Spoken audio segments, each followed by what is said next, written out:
एकादशी महात्म्य। नारायणं नमस्कृत्य नरं चैव नरोत्तमं देवीं सरस्वतीं व्यासं ततो जयमुदीरयेत्। मूकं करोति वाचालं पंगुं लङ्घयते गिरिं यत्कृपा तमहं वन्दे परमानन्दमाधवम्। निगमकल्पतरुगलितं फलं सुखमुखादमृतद्रवसंयुतं पिबत भागवतं रसमालयं मुहुरः रसिका भुवि भावुका। दर्शक बंधु आपण मानंकु मोर कोटि कोटि प्रणाम। आज आमे माने पढ़िबा एकादशी विषय रे। एही एकादशीर नाम कौन, एही एकादशी रे कौन कले कौन फल मिले, चलंतु एही अध्याय रे मु आपण मानक पाखरे वर्णना करिबी। जदि मो चैनल रो किछि सिखिबाकू मिलु थाए, जदि आपनकर मो चैनल रे किछि उपकार होउ थाए ताहले निश्चित भाबरे सब्सक्राइब गोटे करिदेबे। चलंतु आरंभ करिबा। युधिष्ठिर उवाच फाल्गुन कृष्ण एकादशी जाहाकु आमळकी भासी शुणिली जाहार महिमा अतिक्रमिछ ज्ञान सीमा। चैत्रर कृष्ण एकादशी कहिबा नाम विधि मिसी।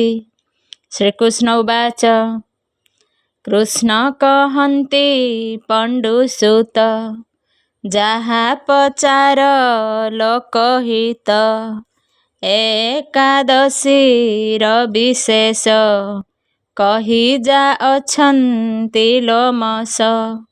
मान्धाता राजा पचारन्ते जाहा कहिल लोकहिते।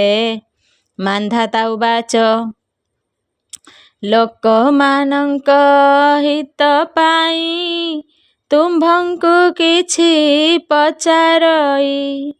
चैत्र कृष्ण एकादशी केउ नामरे ताकु भासी। एथिरे कि फल कि विधि कहिबा तेबे तपनिधि। लोमस उवाच चैत कृष्ण एकादशी नामे कामदा बोली भासी। से सर्वसिद्धि प्रदायिनी जानो मान्धाता नृपमणि। पूर्वे कुबेर वन देश बसंत कला कप्रवेश।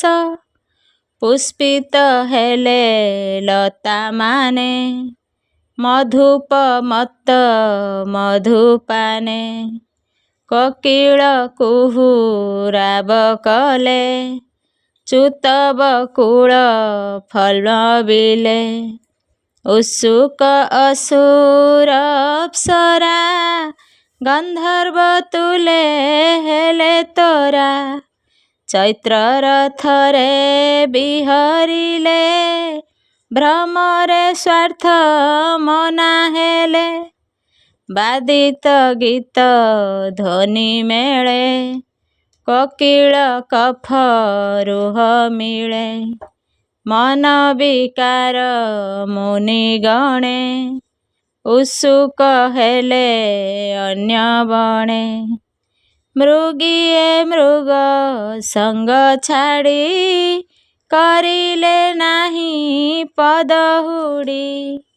कामदेवहि देह बही संचार कला स्वयं तहि। अप्सरा माने आनंदरे बुलिले सेवन कंदरे। पुष्पित लता द्रुम देखी मने होइले महासुखी। देखिला मंजू घोषा तहि ମେଧାବୀ ଋଷି ଛନ୍ତି ରହି। ରୂପ ବୟସ ଦେଖି ତାର ମାନସେ ଉପୁଜେ ବିକାର।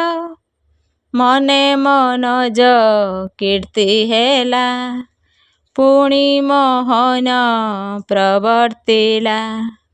ବିପଞ୍ଚି ଧରି ସୁମଧୁର ପ୍ରକାଶ କଲା କଣ୍ଠସ୍ୱର। ଭୟରୁ ଅପ୍ରେମ ନ ଆସି କ୍ରୋଶ ମାତ୍ରକେ ହେଲା ବାସି। ଗାଇଲା ବିପଞ୍ଚିକୁ ଧରି ମେଧାବୀ ଠାରେ ମନ ଭରି। ସୁମାଲ୍ୟ ଚନ୍ଦନ ଚର୍ଚ୍ଚିତ ବପୁକୁ କରୁ ସୁଶୋଭିତ। ଦେଖିଏ ମଞ୍ଜ ଘୋଷା ପରି କନ୍ଦର୍ପ ହେଲା ଆଗସରି। ଜାଣି ତାହାକୁ ଶିବ ଭକ୍ତ କରଇ ବୋଲି ପରାଭୂତ। ତା ଚକ୍ର ମଞ୍ଜୁଳ ଭୁଯୁଗ୍ମ କଲା ସଧନୁ ଅନୁକ୍ରମ। ତାର କଟାକ୍ଷ ଗୁଣ କରି ସୁପକ୍ଷ୍ମ ନେତ୍ର ଶରଧରି। ତାକୁ ଚରୁଟ କୋଟ କଲା ବିନୟେ ସାବଧାନ ହେଲା। ମଞ୍ଜୁ ଘୋଷାର ମଞ୍ଜୁ ରୂପ କଲା ଆପଣା ସେନାଗପ।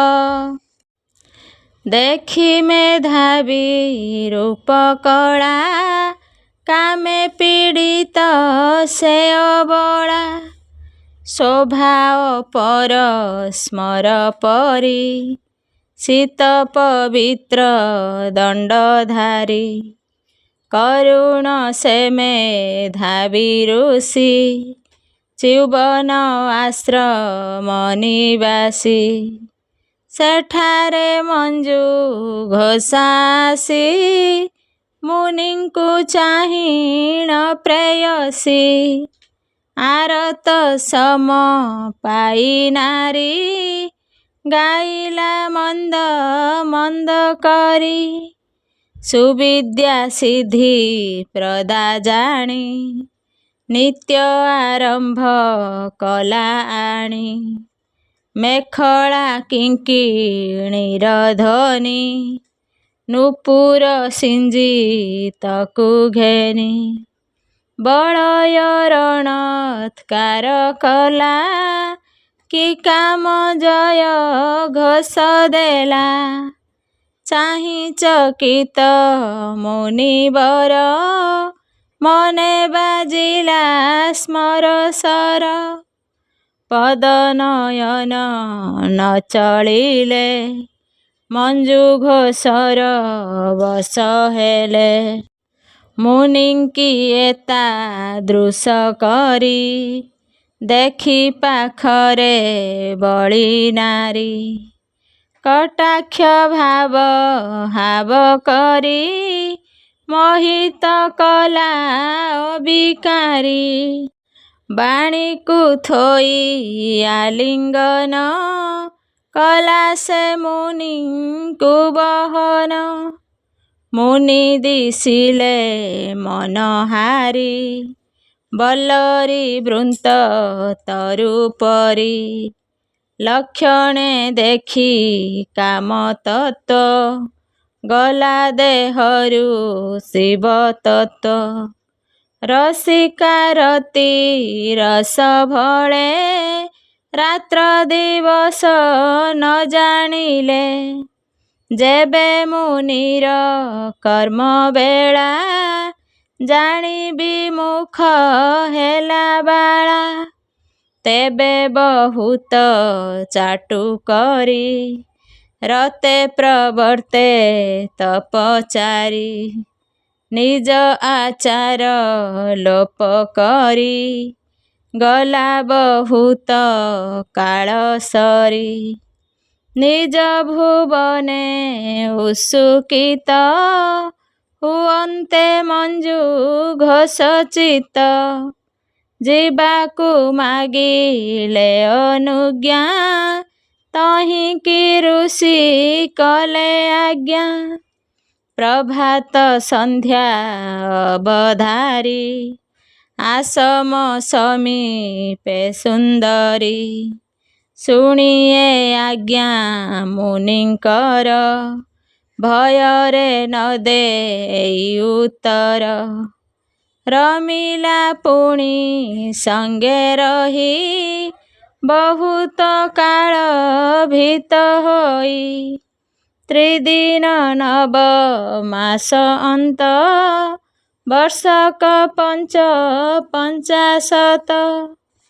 ରମିଲା ପୁଣି ଅର୍ଦ୍ଧନିଶା ରମି କହିଲା ମଞ୍ଜୁ ଘୋଷା। ଯିବି ଗୃହକୁ ମହାବାହୁ ଅନୁଜ୍ଞା ମୋତେ ଦେବା ହେଉ। ଶୁଣି ମେଧାବୀ ଆଜ୍ଞା ଦେଲେ ଏ ପ୍ରାତ କାଳ ଅବହେଳେ। ଶୁଣି ମୋ ବଚନ ସନ୍ଦେହ ସନ୍ଧ୍ୟା ସାରିବା ଯାଏ ରହ। ଏ ବାକ୍ୟ ମୁନିଙ୍କର ଶୁଣି ଆନନ୍ଦ ହୋଇଲା ରମଣୀ।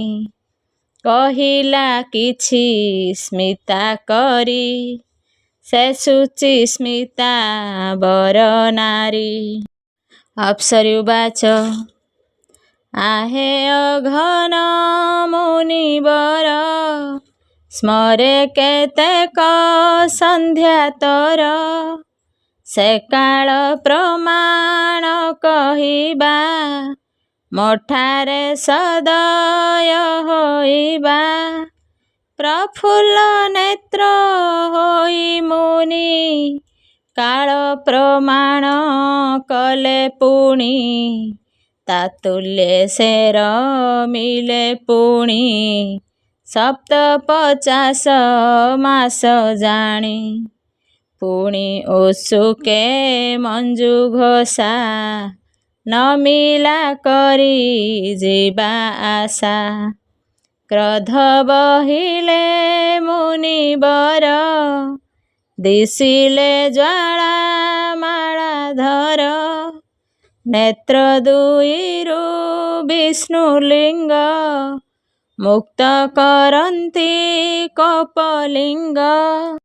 କ୍ରୋଧରେ କମ୍ପଇଅଧର ସହଜେ ଏତ ଦଣ୍ଡଧର।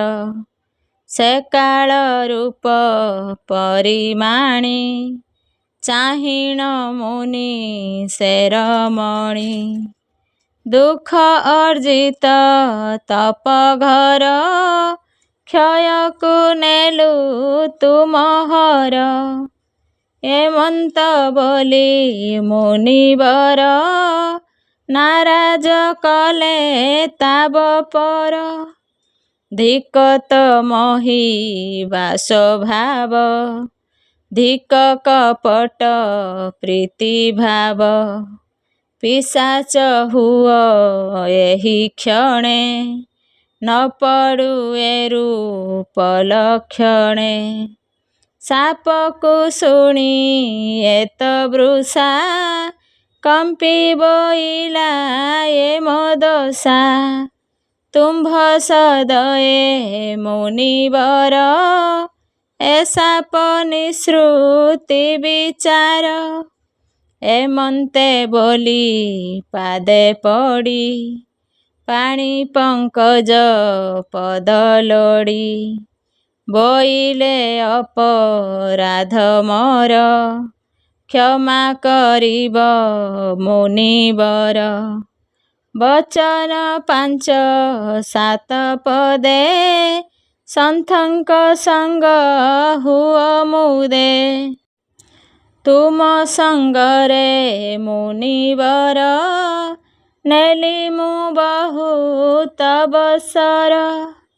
ଏ ହେତୁ आहे ମୁନିବର ମୋଠାରେ ଅନୁକମ୍ପା କର। ମୁନିରୁବାଚ କଲୁ ମୋ ମହାତପକ୍ଷୟ, ଏଥିରେ ଅଛି କି ଉପାୟ? ଶୁଣିବା ମାର ଦୀନବାଣୀ, ଦୟାରେ ମୁନି ବର ଭଣୀ। କହିଲେ ଯେଣେ ତୋର ଶାପ, ନିର୍ବର୍ତ୍ତି ହେବ ଦିବ୍ୟ ରୂପ।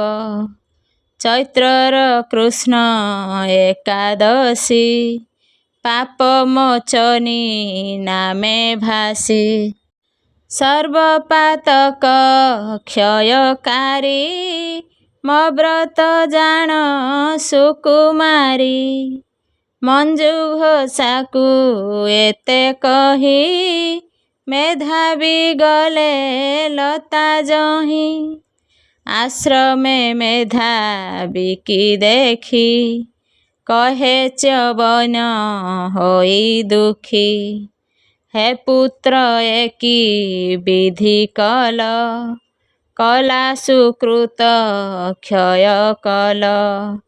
ମେଧାବୀ ହେ तात କଲି ମୁଁ ପାତକ, ରମିଲି ଅପସରି ଏକ। କହିବା ପ୍ରାୟଶ୍ଚିତ ତାତ, କେଣେ ପାପ ହେବ ହତ। ଚ୍ୟୁବନବାଚ ଚୈତ୍ରର କୃଷ୍ଣ ଏକାଦଶୀ, ସେ ସର୍ବପାତକ ବିଧ୍ୱଂସୀ। ପାପ ମୋଚନ ନାମ ବହି, ସମସ୍ତ ଶାସ୍ତ୍ର ଖ୍ୟାତ ହୋଇ। ସେ ଏକାଦଶୀ ବ୍ରତ କର, ଆତ୍ମାକୁ ଆପଣେ ଉଦ୍ଧର। ମେଧାବୀ ପିତା ବାକ୍ୟ ଶୁଣି, କଲେ ସେ ବ୍ରତ ତତ୍ତ୍ୱ ଜାଣି। ସଞ୍ଚିତ ପାପ ହେଲା ଗତ, ଉଦିତ ପୁଣ୍ୟେ ହେଲା ଯୁକ୍ତ। ଏ ବ୍ରତ ମଞ୍ଜୁ ଘୋଷା କରି, ପିଶାଚ ପାପରୁ ଉଦ୍ଧରି।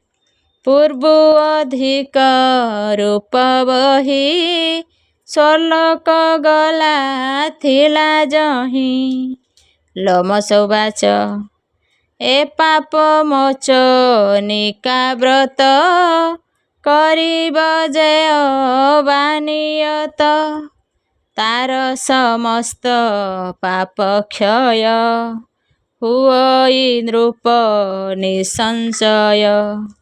ପଢ଼ଇ ଯେୟ ବା ଶୁଣଇ, ଧେନୁ ସହସ୍ର ଫଳ ପାଇ। ଗୁରୁତ୍ୱଳଗ ମହାପାପୀ, ସୁବର୍ଣ୍ଣହାରି ଯେ ସ୍ୱରାପୀ। ଏମାନେ ଏହି ବ୍ରତ କରି, ଏ ସର୍ବ ପାପୁ ଯାନ୍ତି ତରି। ବହୁତ ପୁଣ୍ୟ ଏହି ବ୍ରତେ, ଏଣୁ ଏ ଉତ୍ତମ ଜଗତେ। ଇତି ଶ୍ରୀ ଭବିଷ୍ୟତ ପୁରାଣେ ଚୈତ୍ରକୃଷ୍ଣ ପାପମୋଚନୀ ନାମେ ଏକାଦଶୀ ମାହାତ୍ମ୍ୟେ ନବମ ଅଧ୍ୟାୟ। ଏହି ଏକାଦଶୀର ପଦ୍ୟ ମୁଁ ଆପଣମାନଙ୍କୁ ଗାଇ ଶୁଣାଇଲି। ଏବେ ମୁଁ ଆପଣଙ୍କୁ ସେହି ପଦ୍ୟର ଗଦ୍ୟାର୍ଥ ତ ସରଳାର୍ଥ ବୁଝାଇ କହିବି। ପାପମୋଚନୀ ଏକାଦଶୀ। ମହାରାଜ ଯୁଧିଷ୍ଠିର ଶ୍ରୀକୃଷ୍ଣଙ୍କଠାରୁ ଚୈତ୍ର ମାସ କୃଷ୍ଣ ପକ୍ଷର ଏକାଦଶୀ ବିଷୟରେ ଜାଣିବାକୁ ଇଚ୍ଛା ପ୍ରକାଶ କରିବାରୁ ଶ୍ରୀକୃଷ୍ଣ କହିଲେ, ରାଜେନ୍ଦ୍ର, ମୁଁ ତୁମକୁ ଏହି ବିଷୟରେ ଗୋଟିଏ ପାପନାଶକ ଉପାଖ୍ୟାନ ଶୁଣାଇବି, ଯାହା ଚକ୍ରବର୍ତ୍ତୀ ନରେଶ ମାନ୍ଧାତା ପଚାରିବାରୁ ଋଷି ଲୋମଶ କହିଥିଲେ। ମାନ୍ଧାତା ପଚାରିଲେ, ହେ ଭଗବାନ, ମୁଁ ଲୋକଙ୍କ ହିତ ନିମନ୍ତେ ଚୈତ୍ର ମାସ କୃଷ୍ଣ ପକ୍ଷରେ କେଉଁ ଏକାଦଶୀ ବ୍ରତ ହୁଏ ଏବଂ ଏହାର ବିଧି କ'ଣ ତଥା ଏଥିରୁ କେଉଁ ଫଳ ପ୍ରାପ୍ତ ହୁଏ ତାହା ଶୁଣିବାକୁ ଚାହେଁ। କୃପା କରି ମୋତେ ତାହା କହନ୍ତୁ। ମହର୍ଷି ଲୋମଶ କହିଲେ, ନୃପଶ୍ରେଷ୍ଠ, ପୂର୍ବ କାଳର କଥା। ଅପ୍ସରାମାନଙ୍କ ଦ୍ୱାରା ସେବିତ ଚୈତ୍ରରଥ ନାମକ ବନରେ ଗନ୍ଧର୍ବ କନ୍ୟାମାନେ ନିଜର ଦାସମାନଙ୍କ ସାଙ୍ଗରେ ବାଜା ବଜାଇ ବିହାର କରୁଥାନ୍ତି। ମଞ୍ଜୁଘୋଷ ନାମକ ଅପ୍ସରା ମୁନିବର ମେଧାବୀଙ୍କୁ ମୋହିତ କରିବା ପାଇଁ ଗଲା। ସେହି ମହର୍ଷି ଚୈତ୍ରରଥ ବନରେ ରହି ବ୍ରହ୍ମଚର୍ଯ୍ୟ ପାଳନ କରୁଥିଲେ।